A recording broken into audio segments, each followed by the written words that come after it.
नमस्कार आप सभी को। क्लास 9th का यूनिट 5 है प्रेजेंटेशन। उसके फर्स्ट 20 क्वेश्चंस हम ऑलरेडी डिस्कस कर चुके थे। अब आगे के क्वेश्चंस देखते हैं। नेक्स्ट क्वेश्चन है स्लाइड्स को किस प्रकार हम डिलीट कर सकते हैं। हम स्लाइड्स के बारे में बात कर रहे थे, स्लाइड्स को ऐड कैसे करना है हमने इस पे चर्चा कर ली थी। तो अब डिलीट कैसे करोगे। तो जो भी स्लाइड आपको डिलीट करनी है आप उसको चुन कर उस पर राइट क्लिक करोगे तो आपको डिलीट स्लाइड ऑप्शन पर क्लिक करना है। क्लिक करते ही आपकी जो स्लाइड है वो डिलीट हो जाएगी। और आप सेलेक्ट करके कीबोर्ड से डिलीट की भी दबा सकते हो। बहुत सारे तरीके हैं करने के। नेक्स्ट है स्लाइड का नाम किस प्रकार आप बदल सकते हो। सेम चीज़ है, स्लाइड पेन से हम स्लाइड को चुनेंगे, फिर उसको राइट क्लिक करेंगे, उसमें रीनेम का ऑप्शन आएगा, उस रीनेम पे क्लिक करके जो भी नाम देना चाहते हैं उसे देंगे, ओके बटन पर क्लिक कर देंगे। नेक्स्ट है अंडू और रीडू क्या होते हैं। अंडू क्या होता है कि अगर आप कोई चीज़ कर रहे हो तो आपने कोई स्टेप कर दिया, आपको वापस से पुराने स्टेप पे आना है तो एक एक करके आप अंडू दबाकर एक स्टेप पीछे आ सकते हो। ऐसे ही रीडू होता है। रीडू के अंदर आप जो स्टेप पीछे आए हो उन्हीं स्टेप पे आगे जा सकते हो। भी आपको वो नहीं, आपको पहले वाला ही सही लग रहा था तो आप वापस से अपने उस पर चले जाओगे। ठीक, अंडू की शॉर्टकट की होती है Ctrl+Z, 1 नंबर के क्वेश्चन के लिए इंपॉर्टेंट है। रीडू की शॉर्टकट की होती है Ctrl+Y। और अगर आप माउस से कर रहे हो तो आपको ये दोनों अंडू और रीडू एडिट ऑप्शन में मिलते हैं, क्योंकि ये बदलाव कर रहे हैं दस्तावेज पे या स्लाइड्स पे आपके, तो जो भी बदलाव आप करते हो वो एडिट मेन्यू में मिलते हैं। नेक्स्ट है कितने तरीके से हम एक पेज को जूम कर सकते हैं। अब जूम जो है उसको करने का तरीका क्या है। हम स्टेटस बार में जूम स्लाइड का उपयोग करके उसे जूम कर सकते हैं, या स्टैंडर्ड टूल बार में जूम बटन का उपयोग कर सकते हैं, या तीसरा तरीका क्या है, व्यू में जाएंगे। अब व्यू में कैसे जाएंगे, जूम देखने के लिए है, स्क्रीन को छोटा बड़ा देखोगे आप, तो देखने की इंग्लिश क्या होती है, व्यू। तो व्यू टैब में आप जाओगे, वहाँ जूम पे क्लिक करोगे तो इससे जूम पे उपयोग कर सकते हैं। नोट्स मास्टर क्या होते हैं। अब नोट्स मास्टर, जब हम स्लाइड्स बनाते हैं, जब लोगों को हम स्लाइड्स दिखाते हैं तो जो प्रेजेंटेटर है, जो बोल रहा है, जो उन स्लाइड्स को दिखा रहा है, वो अपने एक मास्टर्स नोट्स बना सकता है। ठीक, तो क्या होते हैं ये प्रेजेंटेशन में प्रत्येक स्लाइड के साथ कुछ नोट्स जुड़े होते हैं। यदि आप इन नोट्स को अपनी स्लाइड के साथ प्रिंट करना चाहते हैं तो आप इन्हें प्रिंट भी कर सकते हैं। अब ये जो नोट्स हैं ये दूसरे जो हमारे प्रेजेंटेशन देखने वाले लोग हैं उन्हें ये नहीं दिखाई देते हैं। नेक्स्ट है प्रेजेंटेशन में वर्क प्लेस व्यू कितने प्रकार का होता है। इंपॉर्टेंट क्वेश्चन है 3 नंबर और 5 नंबर के लिए। प्रेजेंटेशन में वर्क प्लेस व्यू का मतलब एक बनी हुई स्लाइड को अलग अलग तरीके से देखने के लिए होता है। ठीक, पहला है नॉर्मल व्यू। नॉर्मल व्यू जो होता है एक डिफ़ॉल्ट व्यू होता है जिसका हम उपयोग करते हैं तो हम अपनी स्लाइड्स में फॉर्मेटिंग कर सकते हैं, डिज़ाइन कर सकते हैं, टेक्स्ट को ऐड करना और ग्राफिक और एनिमेशन पर इफेक्ट डाल सकते हैं। अगला है आउटलाइन व्यू। आउटलाइन व्यू में हर एक स्लाइड का आउटलाइन फॉर्मेट दिखता है कि स्लाइड कैसी है। फिर है आपका नोट्स व्यू। नोट्स व्यू, इसका उपयोग प्रेजेंटेशन की जानकारी को स्लाइड के अंदर नोट्स के द्वारा शामिल करने के लिए किया जाता है। नोट्स की जानकारी को प्रेजेंटेशन के दौरान ऑडियंस नहीं देख सकती है, यह भी बताया था आपको। नेक्स्ट है आपका slide sorter view. Slide sorter view क्या होता है, इसमें जो स्लाइड है वो थंबनेल को कंटेन करती हैं। थंबनेल्स क्या होते हैं, जैसे आप अपने फ़ोन में भी देखते हो, छोटे छोटे फोटोज़ आपको दिखते हैं, फिर क्लिक करते हो तो वो बड़ी दिखती है, तो जो छोटी छोटी दिख रही हैं एक रेफरेंस के तौर पे उसे थंबनेल बोलते हैं। तो इस व्यू में हम स्लाइड के ऑर्डर को बदल सकते हैं। ऑर्डर को कैसे बदलेंगे, मतलब कोई स्लाइड आपने 10 स्लाइड्स बनाई हैं, जो आपकी तीसरा नंबर की स्लाइड है आप सोच रहे हो उसे 5वें नंबर पर रखें, तो आप माउस की हेल्प से ड्रैग एंड ड्रॉप मेथड इस्तेमाल करके खींच कर उसको छोड़कर आप स्लाइड की पोजीशंस को बदल सकते हो। आगे हैं आपके स्लाइड मास्टर। स्लाइड मास्टर में क्या होता है, एक ऐसी स्लाइड्स होती हैं जिसमें अन्य स्लाइड के लिए शुरुआती बिंदु के रूप में उपयोग किया जाता है। यह व्यू सभी स्लाइड के बेस फॉर्मेटिंग को कंट्रोल करता है। एक स्लाइड प्रेजेंटेशन में एक से ज़्यादा स्लाइड मास्टर हो सकते हैं। नेक्स्ट क्वेश्चन है हैंड आउट व्यूज़ क्या होते हैं। अब इसके अंदर जो हमने इतने सारे व्यूज़ पढ़े, इसके अलावा एक और व्यू होता है hand out view. Hand out view का मतलब होता है कि आपकी स्लाइड्स के प्रिंट आउट, एक ऐसी हार्ड कॉपी जो आपके हाथों में होगी, जो आप सिर्फ कंप्यूटर पे देख पा रहे थे।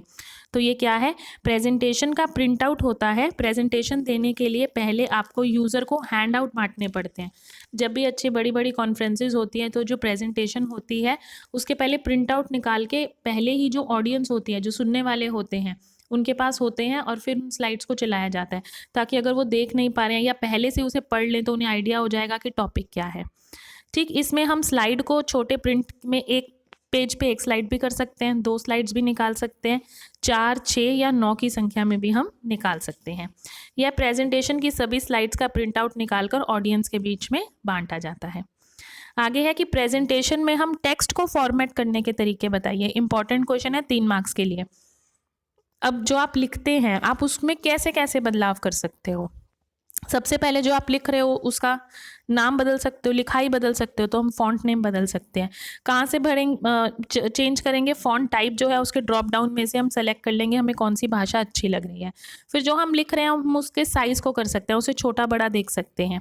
ठीक, इंक्रीज फॉन्ट साइज़ बड़ा कर सकते हैं, इसके लिए शॉर्टकट की है।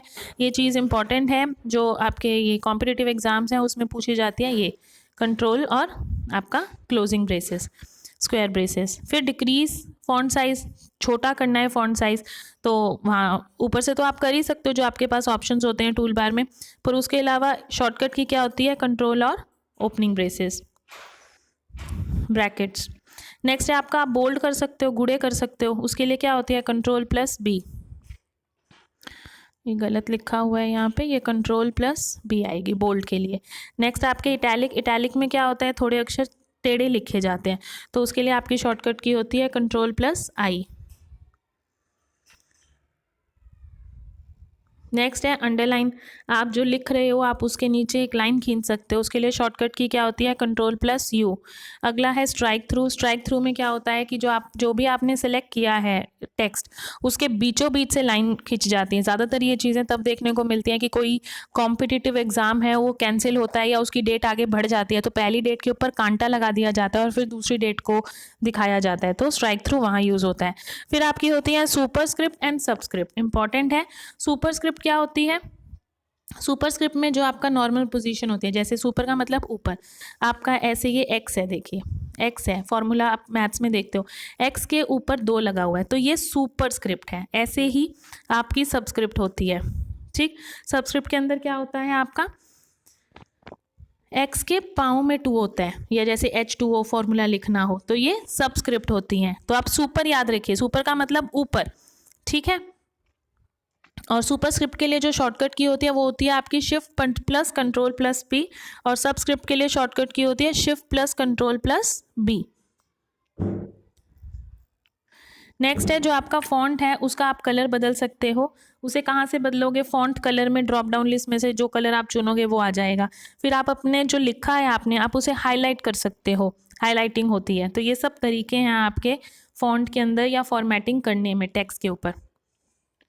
आप कोई 5 अच्छे से याद कर लीजिए, 5 मार्क्स में भी आया तो कोई 5 आप एक्सप्लेन करके आओगे तो बहुत है। आगे आपका पैराग्राफ के साथ काम करते हुए कौन से टेक्स्ट फॉर्मेटिंग ऑप्शन का उपयोग किया जाता है। अब जो आप बहुत बड़े बड़े वाक्यज लिखते हो तो वाक्य के साथ भी आपको फॉर्मेटिंग करनी पड़ती है, तो उसके लिए आप क्या लेते हो। अब जो हम लिख रहे हैं उसके लिए सबसे पहले हम अलाइनमेंट लेते हैं, मतलब जैसे ये हमारा ये पेज है तो हमने सिर्फ इधर इधर लिखना है या इधर इधर लिखना है या सिर्फ बीचों बीच लिखना है या पूरे पेज पे लिखना है। ज़्यादातर जितनी भी किताबें छपती हैं उसके अंदर जो अलाइनमेंट है वो ऐसे होती है कि लाइन जहाँ से शुरू हुई है फिर वहाँ ख़त्म, उस नीचे वाली लाइन वहीं से शुरू वहीं ख़त्म, फिर तीसरी लाइन पहले वाली से शुरू आखिरी वाली पे ख़त्म, ऐसे होते हैं। तो 4 तरह की अलाइनमेंट्स होती हैं। कौन कौन सी होती हैं आपकी, ये लेफ़्ट होती है, जब सब लिखा हुआ लेफ़्ट साइड पे होता है, सेंटर बीच में लिखा जाता है, राइट में सब कुछ राइट में होता है, और सबसे जो हम ज़्यादा इस्तेमाल करते हैं किताबों में प्रिंट होती हैं वो जस्टिफाई होता है। तो 4 तरह की अलाइनमेंट्स होती हैं, रिपीट कर रही हूँ, लेफ़्ट, राइट, सेंटर और आखिरी में जस्टिफाई। आगे है बुलेट्स एंड नंबरिंग्स। अब पैराग्राफ जब हम लिख रहे हैं तो हम उन्हें बुलेट्स भी दे सकते हैं और नंबरिंग भी दे सकते हैं। जैसे मुझे कोई लिस्ट बनानी है तो मैं ऐसे लिखूं, फिर कॉमा मारूं, फिर कुछ लिखूं, फिर तो उससे अच्छा क्या है कि मैं ऐसे, ये देखो ये आपका बुलेट है, ये बुलेट्स लिख रहे हैं हम, पॉइंट्स बता रहे हैं, ऐसे ये डॉट भी आपका बुलेट होता है। ऐसी नंबरिंग होती है 1 2 3 4, इसे नंबरिंग बोलते हैं। तो पैराग्राफ में बुलेट्स और नंबर्ड लिस्ट बनाने के लिए किसी ऑप्शन का उपयोग होता है, इस ऑप्शन का उपयोग होता है। बुलेट और नंबरिंग को हम स्टाइल्स में ओपन कर सकते हैं।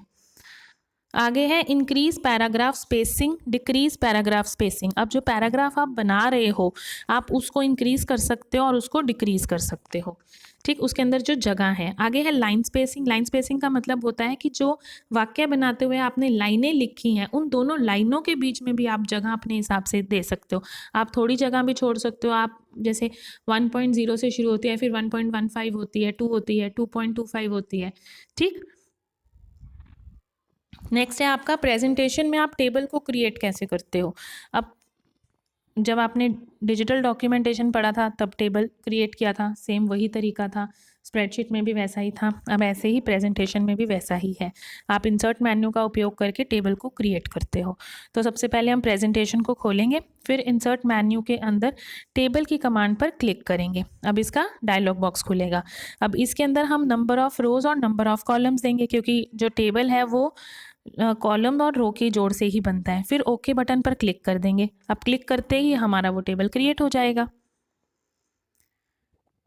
नेक्स्ट है टेबल में डाटा को किस प्रकार एंटर करते हो। तो डाटा को एंटर करने के 3 तरीके होते हैं। पहला, आप लेफ़्ट माउस बटन दबाकर कर सकते हो, वो एक कर्सर आ जाएगा, या कीबोर्ड से टैप की का इस्तेमाल कर सकते हो। टैप करते ही आपको ऑप्शन मिलेगा लिखने का। फिर कीबोर्ड पर एरो की का भी आप उपयोग कर सकते हो, जो 4 एरो कीज़ होती हैं, लेफ़्ट राइट अप डाउन, उनका इस्तेमाल कर सकते हो।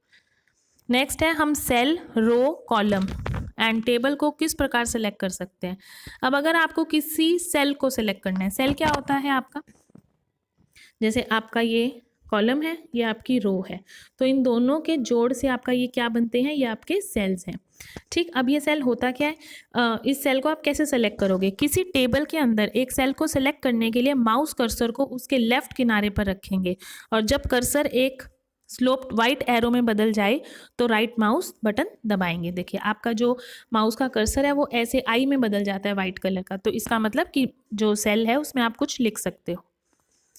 नेक्स्ट है आपका सेलेक्टिंग और रो और कॉलम। अब रो और कॉलम को कैसे सेलेक्ट करोगे। किसी टेबल में एक रो और कॉलम को सेलेक्ट करने के लिए माउस कर्सर को उस रो और कॉलम पर रखेंगे, और जब माउस कर्सर एक स्लोप्ड वाइट एरो में बदल जाएगा तो लेफ्ट माउस बटन दबाएंगे।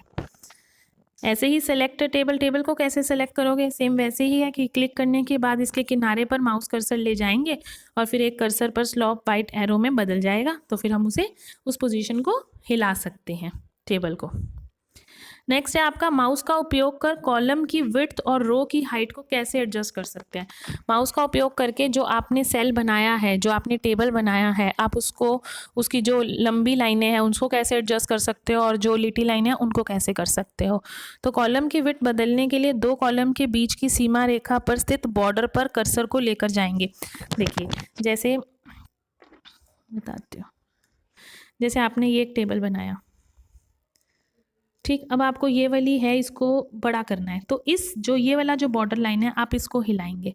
ठीक, ऐसे वाला एरो आएगा, आप इससे इसको आगे पीछे कर सकते हैं। ऐसे ही आपको रो को छोटा बड़ा करना है तो आप इस जो इसकी बॉर्डर लाइन है इसको हिलाओगे ऊपर नीचे करने के लिए, इसको या तो चौड़ा कर दोगे या आप इसको श्रिंक कर दोगे। ठीक, हम टेबल के बॉर्डर्स और बैकग्राउंड्स को किस प्रकार बदल सकते हैं। तो बॉर्डर्स और बैकग्राउंड्स को टेबल में असाइन किया जा सकता है। ऐसा करने के लिए टेबल बॉर्डर पर हम राइट क्लिक करते हैं, फिर हमारी टेबल की प्रॉपर्टीज आ जाती हैं, तो उसके अंदर हम बैकग्राउंड का ऑप्शन चूज कर सकते हैं। हम किस प्रकार एक टेबल को डिलीट कर सकते हैं। अब डिलीट करने के लिए हम क्या करेंगे, स्लाइड पर जाएंगे और क्लिक करेंगे राइट क्लिक, तो उसमें डिलीट ऑप्शन को चुन लेंगे, या सेलेक्ट करेंगे और जो आपका कीबोर्ड है उससे आप डिलीट बटन को दबा देंगे, आपका जो टेबल है वो डिलीट हो जाएगा। नेक्स्ट है स्लाइड में पिक्चर या ऑब्जेक्ट को कैसे ऐड कर सकते हो। देखिए स्लाइड हो या स्प्रेडशीट हो या वर्ड हो, उन सब में किसी भी चीज़ को इंसर्ट करने के लिए किसी भी चीज़ को ऐड करने के लिए आपको इंसर्ट मेन्यू में ही जाना होता है। तो स्टेप्स देखिए कि सबसे पहले हम प्रेजेंटेशन को ओपन करेंगे। ठीक, फिर अब इंसर्ट मेन्यू में इमेज नाम की कमांड पर क्लिक करेंगे। इमेज का डायलॉग बॉक्स खुल जाएगा। इसमें से किसी भी पिक्चर या ऑब्जेक्ट को चुनकर ओपन नाम के बटन पर क्लिक कर देंगे। फिर क्लिक करते ही पिक्चर या ऑब्जेक्ट प्रेजेंटेशन में ऐड हो जाएगा। नेक्स्ट है प्रेजेंटेशन में इमेज को फाइल से किस प्रकार इंसर्ट कर सकते हैं। अब प्रेजेंटेशन में एक इमेज इंसर्ट करने के लिए आप मेन्यू बार में इंसर्ट इमेज को सेलेक्ट करोगे, फिर स्टैंडर्ड टूल बार पर स्थित इंसर्ट इमेज आइकन पर क्लिक करके इंसर्ट इमेज का डायलॉग बॉक्स ओपन हो जाएगा। ईजी रहता है, जब भी कुछ इंसर्ट का बात आए तो बस आपको इंसर्ट मैन्युअली करनी है। जब आप उसको ओपन करते हो तो तीसरा स्टेप आपका डायलॉग बॉक्स खुलता है। चौथे स्टेप में जो भी आपको काम करना है, जो क्वेश्चन है आप वो कर लेते हो, और 5वें स्टेप पे ओके पर क्लिक कर देते हो। तो बेसिकली 5 स्टेप एकदम फिक्स हैं, बस आपको पता होना चाहिए कि कौन सी टैब में कौन सा काम हो रहा है। अगर जैसे अंडू और रीडू हो रहे हैं तो उसके लिए आपको एडिट टैब पर जाना पड़ता है। नेक्स्ट है आपका प्रेजेंटेशन में इमेज को गैलरी से किस प्रकार इंसर्ट करेंगे। अब हम गैलरी से कैसे उठाएंगे? गैलरी से उठाने के लिए सिंपल इंसर्ट मेन्यू में मीडिया में जाएंगे, तो मीडिया में हमें ऑप्शन मिलेगा गैलरी का, तो हम उसे चुन लेंगे। ठीक, फिर गैलरी इमेज के साथ उपलब्ध थीम्स जो हैं वो दिखेंगे हमें, फिर हम उसमें से कोई थीम चुन लेंगे और हमारी जो इमेज है क्लिक करते ही उस पर आ जाएगी। अब माउस की मदद से आप अपनी उस इमेज को छोटा बड़ा कर सकते हो। आपको जितनी इमेज चाहिए, जितनी जगह पे चाहिए, आप माउस की मदद से उसके साइडों में 6 या 12 बॉक्स, छोटे छोटे गोले गोले सर्कल से होते हैं, आप उनके द्वारा उसको सेलेक्ट कर सकते हो। आप उस इमेज को उल्टा भी कर सकते हो, आप उसको टेढ़ा भी लगा सकते हो, आपके ऊपर है। नेक्स्ट है कि प्रेजेंटेशन में इमेज को कितने तरीके से फॉर्मेट कर सकते हैं, मतलब आप इमेज के साथ क्या क्या कार्य कर सकते हैं। तो इमेज के साथ आप इमेज को मूव करा सकते हैं, इमेज को छोटा बड़ा कर सकते हैं और इमेज को रोटेट कर सकते हैं, घुमा सकते हैं उसको। ठीक, किसी भी इमेज को मूव करने के लिए क्या प्रक्रिया होगी, क्या स्टेप्स होंगे? तो स्लाइड में इमेज को मूव करने के लिए इमेज पर क्लिक करेंगे, देखें कि कर्सर हाथ के आकार में बदल गया है। अब जो माउस का कर्सर है, देखिए इससे पहले हम बात कर रहे थे कि जो कर्सर है वो आई की शेप में बदला। जब आई की शेप में बदले तो इसका मतलब होता है कि वो टेक्स्ट लिखने के लिए तैयार है। ठीक, अब हाथ की शेप में बदले तो उसका मतलब है कि आप उसके साथ हिलाना डुलाने वाला काम कर सकते हो। तो अब इसको ड्रैग करके वहां लेकर जाएंगे जहां हमें लेके जाना है और फिर माउस की बटन से को छोड़ देंगे तो आपका वो वहीं हो जाएगा। और इससे आसान तरीका है कि कट कॉपी पेस्ट का आप इस्तेमाल कर सकते हो, आप वहां से उसे कट करके पेस्ट कर सकते हो या कॉपी करके किसी और नई जगह पे पेस्ट कर सकते हो। ठीक, आगे है किसी भी इमेज को रीसाइज करने की प्रक्रिया क्या होती है। मतलब आपका जो इमेज है, अगर आपको उसका जो साइज़ है उसको बदलना है तो आप कैसे करोगे? देखिए, स्लाइड में जब इमेज को हम रीसाइज करते हैं तो इमेज पे क्लिक करते हैं। अब क्लिक करते ही कर्सर सिलेक्शन हैंडल्स आ जाते हैं। अब ये जो हैंडल्स हैं इसे सिलेक्शन हैंडल्स बोलते हैं। कर्सर के अलग अलग वो डॉट डॉट आ जाती हैं। अब उससे हम जो इमेज का साइज़ है माउस की मदद से उसको हिलाकर छोटा बड़ा कर सकते हैं। नेक्स्ट क्वेश्चन है, प्रेजेंटेशन में किसी भी इमेज को रोटेट करने की क्या प्रक्रिया होती है? वही सेम चीज़ है। क्वेश्चंस अलग अलग हैं इसलिए अलग अलग लिखे गए हैं क्योंकि आप कंफ्यूज नहीं हो। आपको ये सेम वैसे ही करना है जैसे आप अपने फ़ोन में एक फ़ोटो को एडजस्ट करते हो, सेम डिट्टो वही स्टेप होते हैं। बस जो आप अपने फ़ोन में उंगली से करते हो वो हमारा माउस है। ठीक, अब सबसे पहले हम इमेज को सिलेक्ट करेंगे, फिर फॉर्मेट मेन्यू में रोटेट नाम की कमांड पर क्लिक करते हैं। क्लिक करते ही हमारी जो इमेज है वो रोटेट हो जाएगी। रोटेट होने के भी तरीके हैं, 90 डिग्री रोटेट करना है या 180 डिग्री करना है, एंटी क्लॉकवाइज करना है, क्लॉकवाइज करना है। ठीक, इस प्रकार जब भी इमेज को चुनने के बाद रोटेट पर क्लिक करेंगे तो इमेज अपने आप रोटेट हो जाएगी। अगला है इमेज टूल बार क्या होता है। अब इमेज का टूल बार क्या होगा? मेन्यू बार से व्यू टूल बार इमेज का चयन करके भी इमेज टूल बार को प्रदर्शित किया जा सकता है। मतलब आप व्यू में जाएंगे टूल बार में तो आपको इमेज का चयन मिल सकता है। आगे है ग्रुपिंग ऑब्जेक्ट्स क्या होता है। इंपॉर्टेंट क्वेश्चन है 2 मार्क्स के लिए। प्रेजेंटेशन के अंदर जब हम एक से ज़्यादा ऑब्जेक्ट्स को शामिल करते हैं तो उन सभी ऑब्जेक्ट को एक बार में फॉर्मेट करने के लिए ही ग्रुपिंग की जाती है। मतलब जैसे एक स्टार है, एक सन है, एक मून है, एक स्क्वायर है। सपोज हमने इन चारों को इकट्ठा ले लिया, हम इसे ग्रुप कर देंगे। ग्रुप करने का हमें ऑप्शन मिलता है। ठीक, फिर उसके बाद ये जो चारों हैं ये इकट्ठे ही हिलेंगे। अगर ये चारों कहीं लगेंगे तो इकट्ठे ही लगेंगे, इसे हम ग्रुपिंग बोलते हैं। नेक्स्ट है किसी भी ऑब्जेक्ट को ग्रुपिंग और अनग्रुपिंग। अब ग्रुप कर दिया तो ग्रुप कैसे करेंगे और अनग्रुप करना है तो अनग्रुप कैसे करेंगे? तो सबसे पहले हमें ये सब करने के लिए ड्राइंग टूल बार पे जाना पड़ता है। तो ड्राइंग टूल बार पे सिलेक्शन टूल का उपयोग करके ग्रुप की जाने वाले ऑब्जेक्ट्स का हम चयन करेंगे। जिन ऑब्जेक्ट्स को हमें ग्रुप करना है उन्हें शिफ्ट की दबाए रखेंगे और प्रत्येक ऑब्जेक्ट पर क्लिक करते रहेंगे। नेक्स्ट है एडिट में जाके सिलेक्ट ऑल का चयन करेंगे या कीबोर्ड से Ctrl+A का उपयोग करेंगे। Ctrl+A। ठीक, जब सिलेक्शन हैंडल तो मेन मेन्यू बार पर फॉर्मेट ग्रुप पर जाएंगे या कीबोर्ड कॉम्बिनेशन Ctrl+Shift+G का उपयोग करेंगे। जी ग्रुपिंग के लिए होता है। ठीक, उसके बाद सिलेक्टेड ग्रुप के अंदर एक ऑब्जेक्ट पर राइट क्लिक करेंगे और कॉन्टेक्स्ट मेन्यू से ग्रुप का नाम आपका चयन हो जाएगा। मतलब आप किसी पे भी जब राइट क्लिक करोगे तो आप उस ग्रुप को नाम भी दे सकते हो और बिना नाम के भी छोड़ सकते हो। फिर है अनग्रुप कैसे होगा। अब ग्रुप में किसी ऑब्जेक्ट पर क्लिक करके हम उसके ग्रुप का चयन करेंगे, फिर वही सेम स्टेप है, ग्रुप फॉर्मेट में जाएंगे, ग्रुप में जाएंगे, अनग्रुप कर देंगे, या control plus alt plus shift plus G का उपयोग करेंगे। ऊपर क्या हो रहा था, control plus shift plus G, यहाँ क्या है, control plus alt plus shift plus G. अब ग्रुप पर राइट क्लिक करके कॉन्टेक्स्ट मेन्यू से अनग्रुप कर देंगे। आपको बेसिकली 3 ही स्टेप याद करने हैं दोनों में, और 2 स्टेप ऑलमोस्ट सेम है। क्या है, पहले में आप जो भी आपका ग्रुप है उन सब ऑब्जेक्ट को चुनोगे और फिर फॉर्मेट में जाकर ग्रुप में जाकर ग्रुप कर दोगे। अब ग्रुप कर दोगे तो उसके बाद क्या होगा, फिर राइट क्लिक करके कॉन्टेक्स्ट मेन्यू से ग्रुपिंग कर दोगे, ऐसे ही अनग्रुप में उसे अनग्रुप कर दोगे। तो दोनों में से आप एक चीज़ के स्टेप याद कर लीजिए, जो दूसरे हैं वो एग्जैक्टली उससे ऑपोजिट होंगे। ये इंपॉर्टेंट क्वेश्चन है 3 मार्क्स के लिए। नेक्स्ट है आपका हेडर और फुटर।